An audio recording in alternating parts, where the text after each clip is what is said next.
Salam, hörmətli izləyicilər. Mən hüquqşünas Zaur Seyidzadə. Bir gün vətəndaşların düşündürən bir suala cavab verəcəm. Səhərsiz evin sahibi vəfat etdikdə ev kimə qalmalıdır? Əgər kimə maraqlısa videonun sonuna qədər izləsin.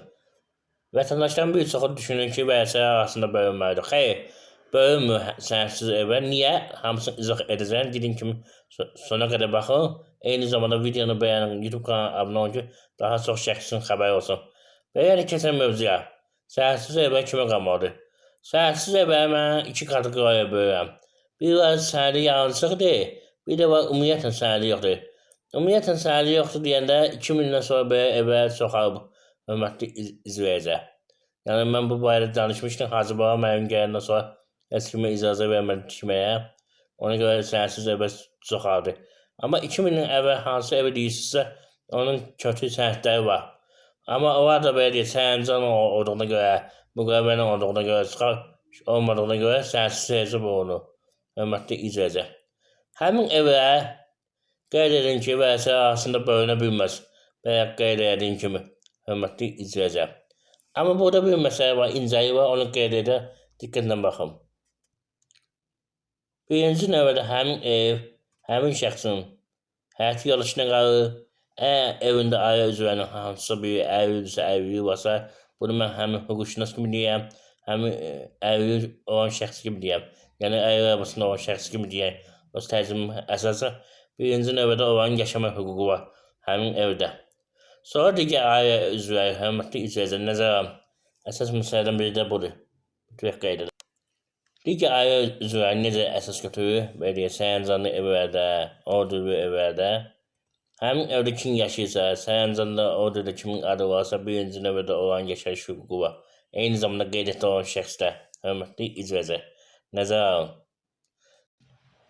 Bayaq dediyim kimi, hörmətli izləyicilər, qeydiyyatda olan şəxslərin arasında, yaşayan olan şəxslərin arasında üstünlük verir əlilliyi olan şəxslərə, hörmətli izləyicilər. Yeri gəlmişə bir məlumatı necə çatdırmaq istəyirəm. Mən hüquqi yardım göstərməsi üçün yer açılan gücləşdi hüquqi yardım göstərməsi üçün. Eyni zamanda orada əlilli dostlarımın əl işini satacağım. Bayaq dediyim kimi mən özüm də əlilli olan şəxsin əlilli arabasındayım. İstəyən belə bir şey edib. Ona görə sizdən xahiş edirəm, bu videonu bəyənin, YouTube kanalına abunə olun ki, daha çox şəxsin xəbəri olsun. Birinci növbədə mənə dəstək ancaq videonu bəyənməlidir. Bəyənin, abunə olun. Hörmətli izləyicilər, abunə hamısından birincidir. Hörmətli izləyicilər. Və keçən mövzunu davam etdirməyə, dediyim kimi, digər ailə üzvləri arasında o zaman həmin şəxslər qalma hüququ var ki, onların qeydiyyatı olsun, orada yaşayırlarsa, eyni zamanda belə kommunal kimin adınadırsa, hörmətli izləyicilər. Bu da əsas bir məsələdən biridir. Burada bir çox məsələ nəzərə alınır. Məsəl üçün, orada yaşayan şəxsin başqa yerdə evi var, yoxdur, hamısı nəzərə alır. Əgər yox, deyilsin ki, vərəsələr arasında bölünməlidir, mütləq qeyd edə həmin evə vəfat etmiş şəxsin, ölmüş şəxsin adına çıxarış alınmalıdır. Ondan sonra gedib notariusdə vərəsəyə payı qəbul etməlisiniz. Ondan sonra yəni mülkiyyətə şəhadətnamə almalıdır vərəsəyə. Hörmətli izləyicilər, nəzərə alın. Əsas məsələdən biri də budur. Əgər yox, qeydiyyatınızda yoxdur, həmin evdə yaşamırsınızsa, həmin şəxsin digər qohumları yoxdur ki, hansı şey həmin evdə yaşayır. Belə bir şey yoxdursa, o halda ev dövlətin bağlantısına keçir. Dövlət yəni kimə istəyə bilər. Yeri gəlmişkən, onu da deyin ki, vərəsəyi olmayan evə, daha düzgün çıxarış olmayan evəyin, belə çoxsunun belə sərəncam olduğuna görə, və yaxud da orada olduğuna görə, və yaxud da bələdiyyə müqaviləsi olduğuna görə, həmin qurumlara yaxınlaşırsınız, həmin qurumlar özləri sizin adınızı rəsmiləşdirə bilər. Və ya etmirlərsə, məhkəmə qaydasında edə bilərsiniz. Hörmətli izləyicilər. Bundan əvvəl onu da qeyd edin ki, mütləq qeyd edə, hörmətli izləyicilər,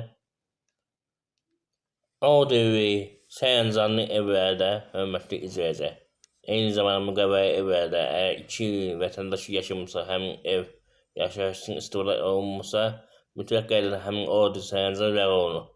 Nəzərə alın. Eyni zamanda onu da qeyd edin ki, məcburi köçkün qaçqına verilmiş evlər, yəni kimlərin sahəsində vərəsə kimi bölünə bilməz. Mütləq qeyd edə. Hətta onu qeyd edin ki, vətəndaş əgər sağdırsa, Orada yine sərəncam müqavilə varsa, yenə o həmin ev bölünə bilməz. Nəzərə müəyyən hallarda, tam hava yox, müəyyən hallarda. Yenə sağ olun halda əsas götürür orada vətəndaşın qeydiyyatı və vətəndaşın yaşamağı, vətəndaşın əyri olmamağı, bu kimi məsələyə əsas götürür, hörmətli izləyicilər. Yəni sərəncam olmaq, ordu olmaq və yaxud da ev kitabçası olmaq, belə deyəcək, arasında damağı klinika deyirlər də qabaq. Evlərin belə səhətləri olan evə, o vaxtı, Sovet vaxtı. Və yaxud da bələdiyyə müqaviləsi olduğu zaman, o deməkdir ki, ev sizindir. Bələdiyyə müqaviləsinə fikir verin, orada yazır icarə. Məsəl üçün 99 evi, 25 evi, belə bir şey yazırlar. Və yaxud yazırlar ki, əkinçi məqsədinə və yaxud bağçılıq məqsədinə verib. Ona görə o, yəni belə deyək, özəl mülkiyyət deməkdir, vəsai mübahisəsi yaratmır o. Nəzərə alın, hörmətli izləyicilər. Və deyərsiniz ki, bəs necə o arvadına verir? Arvad orada vərəsə kimi yox, bir gün mülkiyyət sahibi kimi çıxış edir. Yəni əllə arvad nigah dövründə nə əldə edilirsə, o bir gün mülkiyyətdir. Hörmətli izləyicilər. Əsas məsələdən birini nəzərə alın ki, budur. Sonunda bir daha xatırlatmaq istəyirəm, hörmətli izləyicilər. YouTube kanalına abunə olan şəxslər üçün telefon hüquq məsləhətinin verilməsi 10 manatdır. Ərizələrin noyabr ayının sonuna qədər yazılması 30 manatdır. Normalda 50 manatdır, nəzərə alın. Bunu əlavə qeyd edin ki, bayaq demişdim, mən 50 olan şəxsin 50 arabasında yaratılan hüquqi yardım göstərməsi, eyni zamanda 50 dostlarımın 50'sini satacağım. Həmin yerdə, hörmətli izləyicilər. Dəstək üçün videonu bəyənin, qoyub daha çox şəxsin xəbəri olsun. Sizin dəstəyiniz mənə vacibdir. Bundan əlavə, sizin dəstəyinizi görə YouTube mənə ödənişlə eləməlidir. Hər hazırda göstərdiyi ki, orada 13 dolar var. Amma qaydalara görə 100 dolar olmalı ki, sonra mən onu çıxardım. Ona görə videonu bəyənin, qoy daha çox şəxs baxsın bu videoya, daha çox şəxsin xəbər olsun, o mənə də xeyirdir. Hörmətli izləyicilər, mütləq qaydada dəstək ol bir-birimizə. Kimin nəsi varsa, zəhmət olmasa WhatsApp səslə göndərsin. Bir də bir şey qeyd edin, hörmətli izləyicilər. Mənim 1600-dan yuxarı videom var, şortdan böyükdə YouTube kanalımda.